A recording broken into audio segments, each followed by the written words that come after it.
চাকরি থেকে অবসর নিয়েছেন গত ১৩ বছর আগে, কিন্তু অবসর নেননি শিক্ষকতার পেশা থেকে। শুধু ভালো লাগা ও ভালোবাসার টানে এখনও নিয়মিত স্কুলে গিয়ে ক্লাস নিচ্ছেন ছাত্রছাত্রীদের, তাও আবার একবারে বিনা পারিশ্রমিকে। ৭৪ বছর বয়সী এহেন এক শিক্ষাদরদী অবসরপ্রাপ্ত স্কুল শিক্ষকের দেখা মিলল মালদার মানিকচকের লালবাথানি হাই স্কুলে। শ্রদ্ধেয় সেই স্কুল শিক্ষকের নাম কালীসাধন মুখোপাধ্যায়। তার বাড়ি লালবাথানি গ্রামে। তিনি শুরু থেকেই লালবাথানি হাই স্কুলে শিক্ষকতার পেশায় যুক্ত।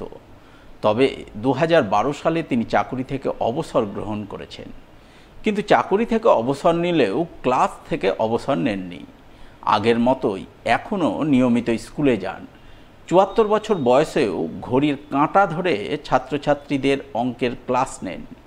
ষষ্ঠ থেকে দশম শ্রেণীর ছাত্রছাত্রীদের বিভিন্ন ফর্মুলায় সহজ করে অঙ্ক বোঝান। কালীসাধন স্যার ছিলেন ম্যাথের টিচার, তিনি রিটায়ার করেছেন। কিন্তু আমাদের জন্য এখন এই এত বয়স হয়েও ৭৩-৭৪ বছর হয়েও তিনি এখনও আমাদের পড়াতে আসছেন, আমাদেরকে ম্যাথ শেখানোর জন্য, এবং অনেক ভালোভাবে শেখাচ্ছেন। তার যথাসাধ্য চেষ্টা করছেন, আমরাও চেষ্টা করছি শেখার। অবসরপ্রাপ্ত স্কুল শিক্ষক কালীসাধন মুখোপাধ্যায় জানালেন, তিনি ১৯৭৩ সাল থেকে লালবাথানি হাই স্কুলের সঙ্গে ওতপ্রোতভাবে যুক্ত। নিজের হাতে তিল তিল করে এই স্কুল গড়ে তুলেছেন। তাই ২০১২ সালে চাকুরি থেকে অবসর নিলেও ক্লাস থেকে অবসর নিতে পারেননি, বলা বাহুল্য নিতে চাননি। কারণ স্কুলের ছাত্রছাত্রীরা তার কাছে সন্তান সম, তাদের সঙ্গে সময় কাটাতে খুব ভালো লাগে। তাই ভালো লাগা আর ভালোবাসার কারণে তিনি অবসর গ্রহণের পর থেকে এখনও পর্যন্ত স্কুলের সঙ্গে যুক্ত রয়েছেন। নিয়মিত স্কুলে গিয়ে ছাত্রছাত্রীদের অঙ্কের ক্লাস নিচ্ছেন। স্কুলের সঙ্গে তো দীর্ঘদিন ধরে, সেই ৭৩ সাল থেকে যুক্ত, নিজেদের হাতে গড়া স্কুল, যার জন্যে স্কুলের যতটুকু উপকার হয় আমাদের তার চেষ্টা আমরা চালিয়ে যাচ্ছি। হয়তো আছে স্কুলেও তো প্রচণ্ড ঘাটতি আছে, তার মধ্যে তো চালাচ্ছে, পোশাক নিজের মতন করে ঠিক ভালোভাবেই তো চলছে। বর্তমানে এর সম্পর্ক আসলে এই স্কুলটা তো সেই কী বলবো, বর্তন থেকে শুরু করে এখনো পর্যন্ত চলেই আসছি, আমরা চালিয়ে যাচ্ছি। কালীসাধন বাবুর প্রশংসায় পঞ্চমুখ হয়েছেন লালবাথানি হাই স্কুলের অবসরপ্রাপ্ত স্কুল শিক্ষক তথা বর্তমানে স্কুলের পরিচালন সমিতির সভাপতি সত্যেন্দ্রনাথ চক্রবর্তী। তিনি জানালেন, কালীসাধন বাবুর চেয়ে তিনি ৬ বছরের বড়। বর্তমানে তার ক্লাস নেয়ার মতো শারীরিক সক্ষমতা নেই। সেখানে কালীসাধন বাবু চাকুরি থেকে অবসর নেয়ার ১৩ বছর পরেও ক্লাস নিয়ে যাচ্ছেন, তাও আবার সম্পূর্ণ বিনা পারিশ্রমিকে, যা এক কথায় অনস্বীকার্য।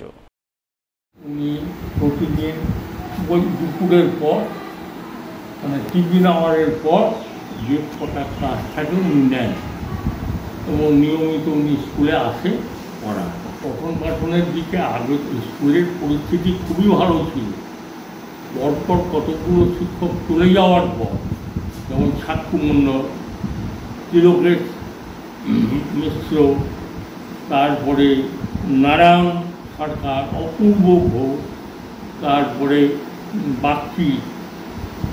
বাগচিবাবু, এরা সব চলে যাওয়ায়, আর তারপরেও এই মানিকবাবু আসার টিচার হিসাবে, পিআইসি হিসাবে যোগদানের আগে যিনি ছিলেন তিনিও চলে যাওয়ায়, হেডমাস্টার হিসাবে যিনি ছিলেন চলে যাওয়ায় স্কুলের পঠন পাঠনের আংশিক ক্ষতি হয়েছে, এবং সেই জায়গাটা পূরণ করার মতন এখনও শিক্ষক বিদ্যালয়ে প্রবেশ করতে পারেনি। যে কজন শিক্ষক আছে তা স্কুলের পক্ষে যথেষ্ট নয়। এটা 10+2, 10+2 স্কুলের যে পজিশন, যে টিচার সংখ্যা থাকা দরকার, তার থেকে আমার এই বিদ্যালয়ে শিক্ষক সংখ্যা অনেক কম। এই অবস্থায় গ্রামে কতিপয় ভলেন্টিয়ারি শিক্ষক হিসাবে তাদেরকে নিয়োগ করে, এবং বিদ্যালয়ের যে সমস্ত শিক্ষকরা উপস্থিত আছেন, প্যারা টিচার সবাই মিলে স্কুলটাকে কোনো মতে ধরে রেখে এই প্রসঙ্গে লালবাথানি হাই স্কুলের ভারপ্রাপ্ত প্রধান শিক্ষক মানিক কুমার প্রসাদ জানান, কালীসাধনবাবু একজন শিক্ষাদরদী মানুষ। স্কুল পরিচালনার ক্ষেত্রে এই ধরনের মানুষের ভীষণ প্রয়োজন, কারণ চাকুরি থেকে অবসর গ্রহণের 13 বছর পরেও তিনি দিব্যি নিয়মিত বিনা পারিশ্রমিকে ছাত্রছাত্রীদের ক্লাস নিয়ে যাচ্ছেন, যা তাদের কাছে অনুপ্রেরণা স্বরূপ। আমাদের অবসরপ্রাপ্ত শিক্ষক উনি 2012 সালে রিটায়ার করেন। তারপর থেকেই তিনি স্কুলে এসে পড়ান। উনি এখানকারই বাসিন্দা এবং লালবাথানি হাই স্কুলে ভর্তি করতে কি ওই ধরনের শিক্ষক, মানে যারা ছাত্র দরদি স্কুল নিয়ে সবসময় ভাবেন, এই ধরনের শিক্ষক খুবই দরকার বর্তমান যুগে। তিনি টিফিনের পর আসেন, এটা ঘটনা, এরকম কন্টিনিউ একটা ক্লাসও অফ দেন, পরপর তিনি ক্লাস নেন। এবং আমরা বলি এই বয়সে একটা অফ দেন, বোঝে না আমি কন্টিনিউ ক্লাস করবো, বসে গেলে আমি আর করতে পারবো না। এবং সত্যি কথা, এখন ওনাকে যখন দেখি ঘন্টা পড়লেই চক ডাস্টার নিয়ে 1 মিনিটও সময় দিন নষ্ট করে, সেটা আমাদের কাছে সত্যি শিক্ষণীয়। আমি আমার স্টাফদের বলি, দেখো এই বয়সেও 72 বছর বয়স, মনে হয় 72-73 হয়ে গেল, এই বয়সেও দেখো শিক্ষণীয় ব্যাপার আছে। এইগুলো যে আমরা একটু ফলো করি, ফিল করি, তাহলে আমাদের স্টুডেন্টেরা এলাকায় ওনার একটা সুনামও আছে। তা উনি যেহেতু স্কুলে আসছেন, অনেক গার্জেন কিন্তু যা ওনার ছাত্র, তারাও অনেক স্বস্তি বোধ করছেন যে উনি আসছেন, উনি আসলে স্কুলটা একটু ভালো থাকবে, ডিসিপ্লিন থাকবে। হ্যাঁ, আমাদেরও একটু এই ব্যাপারে একটু সুবিধা হয়েছে। আগামী 26শে জুন থেকে হরিয়ানার পাঞ্চকুলায় অনুষ্ঠিত হতে চলেছে 20তম soft tennis junior national championship. আর এই চ্যাম্পিয়নশিপে রাজ্যের হয়ে জাতীয় স্তরে সফট টেনিসে খেলার সুযোগ পেল মালদার 9 জন খেলোয়াড়। তারা বর্তমানে মালদা বিমানবন্দরের মাঠে সফট টেনিস কোচ অসিত পালের তত্ত্বাবধানে সফট টেনিসের প্র্যাকটিস ম্যাচ খেলে চলেছে। তাদের মুখ থেকে জানা গেল, তারা গত 3 বছর ধরে কোচ অসিত পালের কাছে এই মাঠেই সফট টেনিসের প্রশিক্ষণ নিচ্ছে। টানা প্রশিক্ষণ নেয়ার পর সফট টেনিসের রাজ্য স্তরের ট্রায়াল খেলায় নিজেদের প্রতিভা তুলে ধরে। তার দৌলতে তারা মালদা থেকে মোট 9 জন খেলোয়াড় বাংলার হয়ে জাতীয় স্তরের সফট টেনিসে খেলার সুযোগ পায়। তাই জাতীয় স্তরের খেলায় সাফল্য আনতে এখন তারা জোরদার প্র্যাকটিস চালিয়ে যাচ্ছে। এই খেলাটার নাম হচ্ছে সফট টেনিস, আর এটা আমরা হরিয়ানার পাঞ্চকুলা জায়গার নামে খেলতে যাব। আর এটা হলো গিয়ে জাতীয় স্তরের খেলা, যেটাতে আমি সেকেন্ড টাইম ন্যাশনাল করছি। ফার্স্ট টাইম পাঞ্জাবে ন্যাশনাল মিট হয়েছিল। আর এটা আমাদের কোচ অসিত পাল নিয়ে, সিঙ্গলস, ডাবলস, মিক্সড ডাবলস, এই 3টি স্তর মানে খেলাটা হয়, যেখানে হচ্ছে কি যে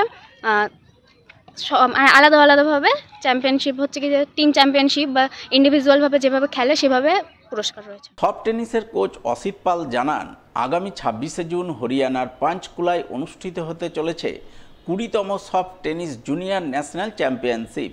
সেই চ্যাম্পিয়নশিপে বাংলা থেকে মোট 16 জন খেলার সুযোগ পেয়েছে। তাদের মধ্যে 9 জন রয়েছে মালদার।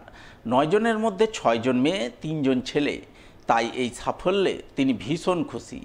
একই সঙ্গে আশাবাদী এই খেলোয়াড়রা মালদার নাম উজ্জ্বল করতে জাতীয় স্তরের সফট টেনিসে বিশেষ সাফল্য আনবে। এটা 20তম সফট টেনিস ন্যাশনাল চ্যাম্পিয়নশিপ, যেটা আমাদের হওয়ার কথা ছিল জম্মু অ্যান্ড কাশ্মীরে, কিন্তু সেই সময় জম্মু অ্যান্ড কাশ্মীরে অশান্ত পরিবেশ একটা তৈরি হয়েছিল, যার জন্য খেলাটা সেইখান থেকে সরে এখন ফেডারেশন সেই খেলাটিকে হরিয়ানার পাঞ্চকুলাতে খেলাটি অনুষ্ঠিত করছে।